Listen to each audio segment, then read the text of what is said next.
No doubt, it's gratifying when you discover a productive honey hole.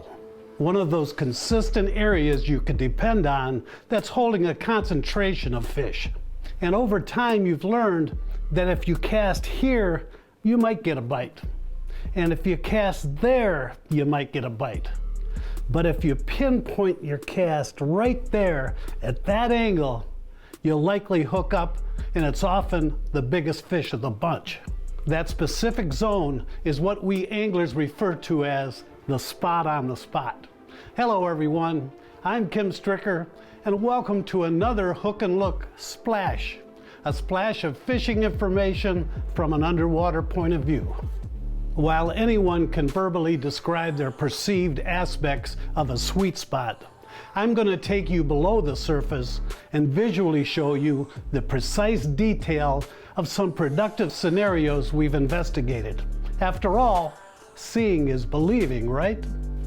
The presence of an available food source is a given for a fruitful fishing spot. However, it's typical that an irregular feature within this productive area, or a concentration of forage, or better yet, a combination of the two, forms the key spot on the spot. Bass are edge-oriented. They normally travel along an edge, but more important is that they relate to irregular features along that edge. They may not hold there long, but it's an exact area the fish will return to, often to feed. And I'll begin with one of the best examples of that scenario we've ever documented. In a lake in the northern lower peninsula of Michigan, I have one of those consistent spots for smallmouth that I can depend on year after year. It's subtle, precise, and certainly significant. During the fall months, I can regularly get bit here by slowly working a tube bait along the bottom within a specific 20-foot radius. And more often than not, I'll catch a handful of 4-pounders or better. Because of the bottom bite with a tube, my educated guess was that the presence of crayfish had something to do with the draw in this spot. To find out for sure, my son Danny entered the water, and what he revealed was nothing less than jaw-dropping. I'm following a big bass. He's just as curious as I am what I'm doing here. I got 3, I got 4. I got 4 bass, 5, 6. I got a whole school. They're all here.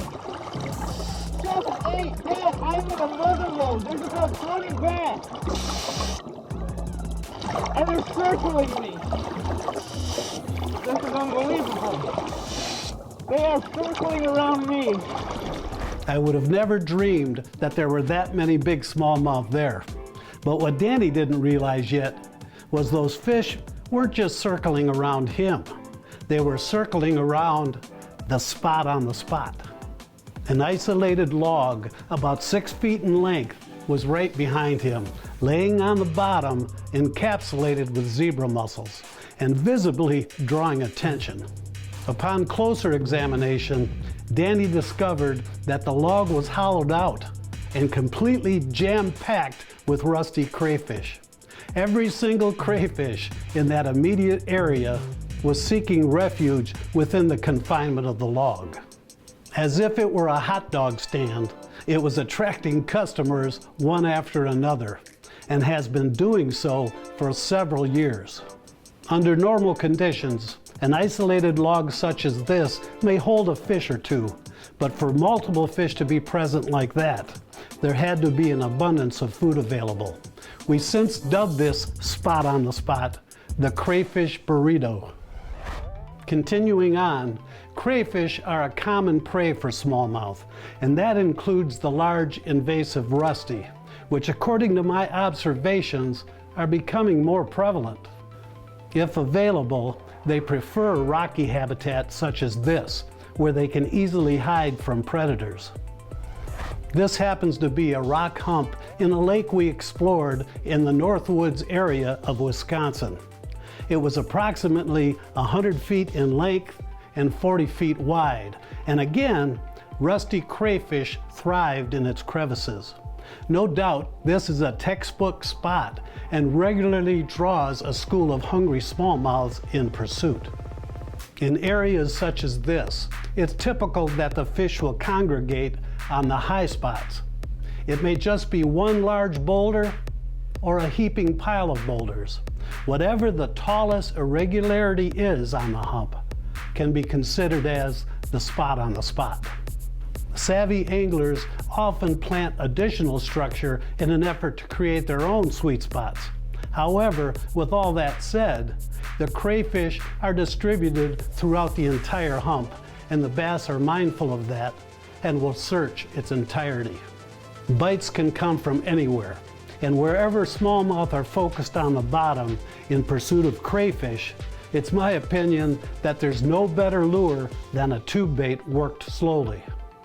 And in these clear waters, you'll benefit greatly by using an ultra-thin fluorocarbon leader such as Seaguar Gold Label. It outperforms others when fishing clear water. Not only is a thinner leader less visible underwater, but you can also get the advantage of a more natural presentation for finicky fish. Okay, don't click away just yet. I've got one more example I want to share, and I think you'll benefit from it.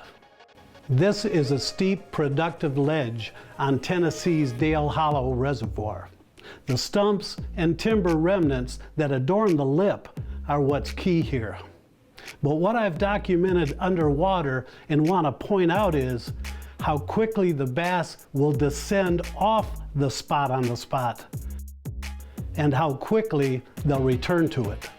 Smallmouth schools relating to a ledge aren't always holding still, just parked on a piece of structure like we anglers might perceive. Fact is, they'll cruise up and down the ledge, yet methodically return to the spot on the spot along the lip where they feed. Another observation that's noteworthy is how they'll navigate the drop. Watch how they'll parallel the ledge as they descend straight down it. Then do an about face and parallel the ledge in the same manner as they make their way back up. Watch again. Down the ledge and up the ledge.